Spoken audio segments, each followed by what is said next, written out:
And good day to all of yous, everybody.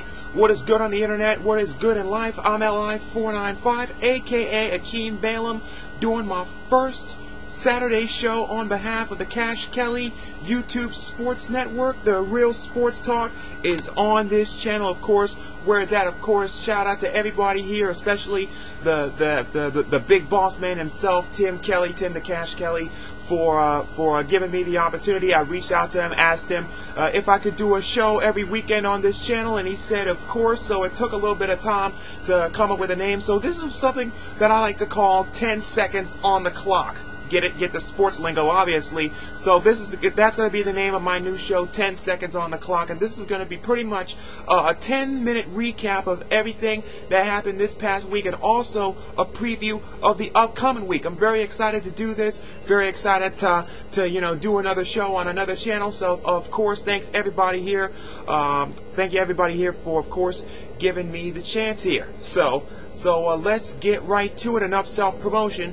Of course, this week was pretty much, and I sort of hate starting off my first show here on the Cash Kelly YouTube channel, talking about starting on a sad note, but of course, the Joe Paterno passing away. Joe Paterno passing away at age 85. Of course, that happened, and really, I was certainly taken aback a little bit by the way that the coverage was. If you watch ESPN, if you watch everything that happened with that, because given the child abuse scandal and all the details that we have since been able to get, that we have since heard, as far as that is concerned, that stained Joe Paterno's legacy big time, and that's why we are not. Some people are even suggesting that the scandal and him being ousted from Penn State was so heartbreaking that perhaps he may have passed away from a broken heart, and it was really just devastating to his legacy and really the way that people remember him. Of course, people inside State College, of course, people all over Pennsylvania are still going to remember him as the great coach, who won 400 plus games, won a couple of national championships, and of course, the guy who pretty much built Penn State. I mean, I was reading a tweet one time that really brought it home to where people inside Happy Valley Penn State University think of him. Joe Paterno passing away at Penn State is like Albus Dumbledore passing away from Hogwarts.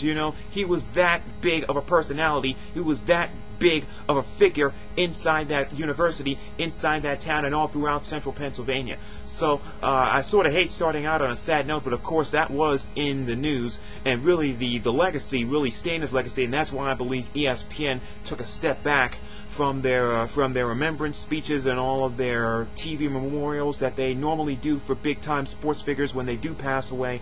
But certainly condolences to the Paterno family on their loss of Joe Paterno. And even though you got to figure that perhaps he was involved somewhere in that scandal, either directly or indirectly, a loss is still a loss. And certainly a very sad time right now for everybody at Penn State as well as at the Paterno family. So hearts go out to that. Okay, on to some lighter issues. The New York Knicks. The New York freaking Knicks. What's going on with that team? Did you see them last night against the Miami Heat? They took 43 threes in that game. 43 threes they took in that game, and they haven't been doing so well lately. They're 7-12, and everybody in the tri-state area now wants Mike D'Antoni fired. See ya. Out of here. They want him gone. It's really a referendum, perhaps, on Mike D'Antoni as a coach. And especially with the expectations that a place like New York will bring to you. Especially that. We all know that D'Antoni is anything but a defensive coach. He probably looks at dictionaries and he probably skips over the word defense. He probably doesn't even want to see it, or he probably doesn't know what it is. And the fact that his team took 43 three-pointers last night, D'Antoni and the New York Knicks, you're normally taught, you are taught in middle school basketball that whenever you have an opportunity to score inside the paint, you score inside the freaking paint. That's why a lot of people are getting all over Amari Stoudemire. Whenever you go in the paint, have an opportunity to do that, get the easy points, get the easy buckets, stop shooting threes. The next time you are going to shoot threes, make sure you have either Ray Allen or Jason Capono on your team, and then clone them about 4 times. That way you'll have Ray Allen, or Jason Capono and about 4 of his clones, and then you can shoot all the 3-pointers you want. You'll probably wind up shooting somewhere north of 50%, and you'll probably win the daggone game. But with this squad, I don't think so, and a lot of people are coming after Mike D'Antoni's job. Everybody wants him gone, and probably a few people traded.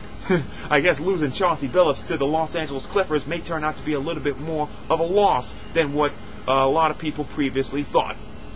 Moving on, of course, next week, the eyes of the world, not just the sports world, but of the world as a whole, will be on which city?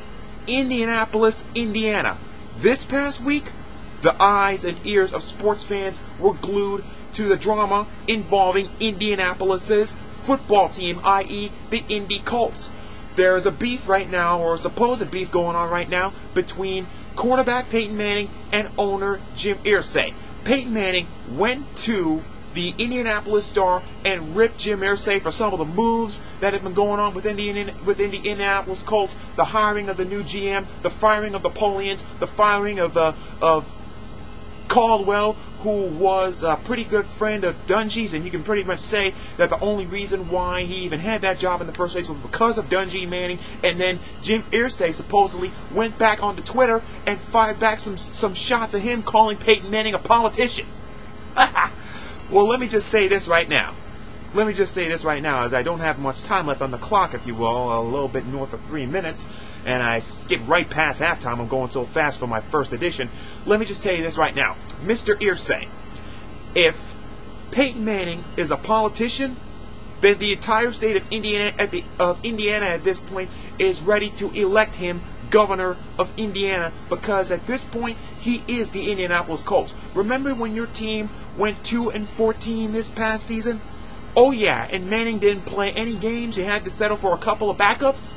Oh yeah, that's your team without Peyton Manning. I understand, but I understand somewhat where they're going. You know, they're thinking about going in a new direction with Andrew Luck, because you got to consider that Peyton Manning is old at this point, and he's still banged up. Now, there's some talk about he may go to the Redskins, he may go here, he may go there. There was a report out that the Cardinals had interest in him, but I understand where the Indianapolis Colts are perhaps going with him with the drafting of Andrew Luck. I personally think Peyton Manning should stay and be a mentor to Andrew Luck, a la what Brett Favre was supposed to be to Aaron Rodgers, and of course we all know how that turned out. But I personally think he should stay, but it's looking more and more like he's going to head off to someplace else and play the last years of his career not in the blue and not with a horseshoe on the side of his head in Indianapolis. And that would really be a shame, in my opinion, if he were not to end his career in Indiana. And also, as a side note, everybody forgot about the U.S. women's national team, especially after what happened last year in the World Cup. But they just qualified, beating Costa Rica 3-0 to qualify for the London Olympics. So you go, women, you go, ladies. They're going back to London. They're going back to the Olympics to defend their gold medal, and hopefully they'll be bringing home another gold for the U.S. of A.